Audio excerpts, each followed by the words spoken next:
Last night, shortly after 8 o'clock at Metropolitan Hospital in Grand Rapids. About a month ago, Dick was hospitalized there and given a diagnosis he never expected to hear. 6 days later, he was released from the hospital, and the next day, he was back to work to tell his own story to his News 8 viewers. Well, I'm back. Not quite the same person, but I'm back just the same. I went in the hospital on Friday the 13th. You think that doesn't make you a little superstitious? They thought it was going to be pneumonia. Everybody did. Well, it was quite a bit more serious than that. And as it turned out, it was cancer. Inoperable. And we have to live with that. I'll never forget seeing Dick that morning at his desk and saying, "Why don't you stay home, Dick, and recuperate?" Short of breath and in pain, he told me, "Susie, I can't stay home and worry. I've got to keep working." And that night, on Live at 5, he announced to all of us just what he planned to do. We're going to be leaving, and we're going up in the UP.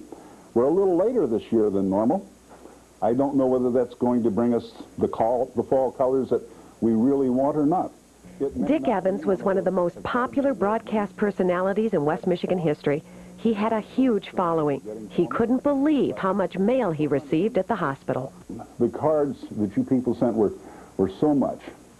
And as you can see, I was amazed at the number of people that still think I work for WOOD-TV.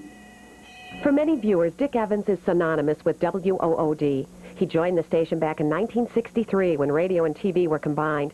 He was here in the station's heyday, when broadcasting was new and fresh and exciting, when there was mostly live TV, lots of ad-libbing, frontiers still left ablaze, experiments yet to try, and a loyal audience willing to watch it all. Those were the days of Buck Berry, Fireman Freddie, Captain Woody. When Dick signed on, he built a reputation as a hard news journalist covering elections and riots and presidents. It's just been in the last 20 years that Dick changed the course of his career and the breadth and width of News 8's coverage. On the road again. In 1971, Dick took off for the Michigan road, tracking 500,000 miles in a retinue of company cars, trucks, and vans, chronicling thousands of stories on the common man and the uncommon life.